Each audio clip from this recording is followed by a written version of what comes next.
On October 14th, 1964, Martin Luther King Jr., Reverend Martin Luther King, won the Nobel Peace Prize. He was at the time anyway, the youngest winner of that award. And his hometown of Atlanta, Georgia, wanted to throw him a big party. The mayor wanted to create this party. And unfortunately, there were some white folks, who were against this. Right? And they didn't want it to happen, and so you had people calling each other, planning to boycott, saying, don't buy tickets. One of the senators from the state was all in a huff about it. And so tickets were going unsold to this gala. They wondered, would it be empty? Until J. Paul Austin, the chairman and CEO of the Coca-Cola Company, called together Atlanta's business leaders. Coca-Cola was invented in Atlanta, has driven its economy, and Austin, the chairman CEO, said, it is embarrassing for Coca-Cola to be located in a city that refuses to honor its Nobel Prize winner. We are an international business. The Coca-Cola Company does not need Atlanta. You all need to decide whether Atlanta needs the Coca-Cola Company. And within 2 hours, all the tickets were sold. Even MLK Sr. had trouble buying tickets for his own son's gala. It's an example of standing up in the face of doubt and wrongdoing. Coca-Cola didn't have to say anything. The CEO didn't have to do anything. Their bottom line, I'm sure, would not have been affected. But they did it anyway.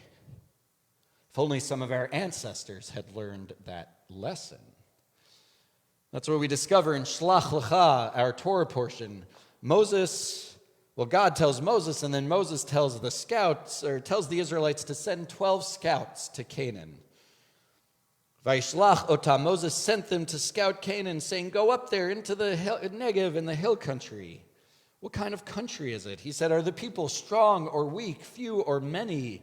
Are the cities fortified? How's the soil? Is it dry or is it rich?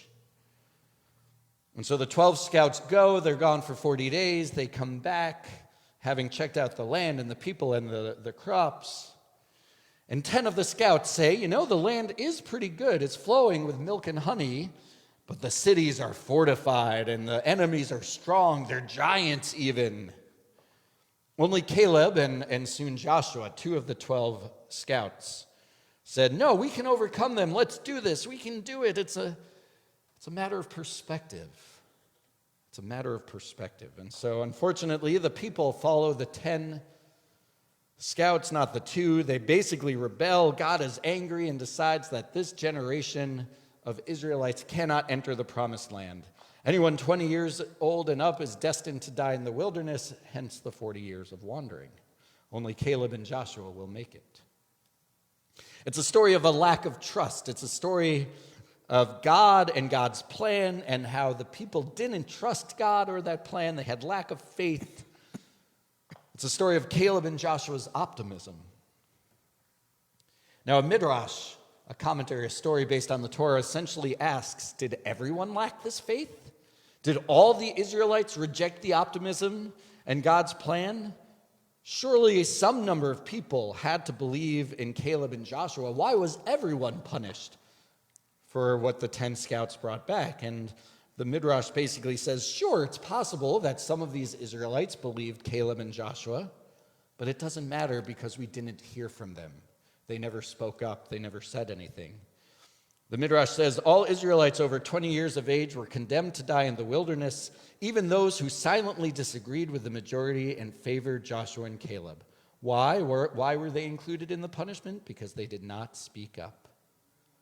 So yes, not everyone took that pessimistic view, but because they didn't share their view, they didn't call out the transgressions they saw, they didn't speak out for what they knew in their hearts to be correct, they also were punished.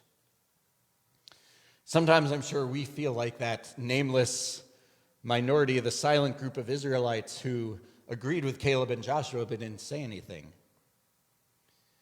The world can be overwhelming. We cannot speak up and out against everything, against ICE, and the offenders in the Epstein files, and the shutting of federal offices, and corruption at the highest levels, and Montgomery County and school budget woes, and civil unrest and war in Israel, and. It's a lot to speak out against. And yet our Torah portion also reminds us, when we can, we do stand up. When we do so when we have the power like Coca-Cola in the 1960s. We do so when we have the conviction like Caleb and Joshua. When we have the privilege, when we have the courage, when we have the conscience. Then we speak truth to power. We march, we protest, we rally, we write to our legislators, whatever it is. We vote. The primaries in Montgomery County or in Maryland are coming up. Early voting already started. Early voting already started. So let us use our voices and our might. Let us use our moral convictions, and let us, like Caleb and Joshua, speak up. And we say, Amen. And we pause for a few moments to think about the ways we can speak up and stand up.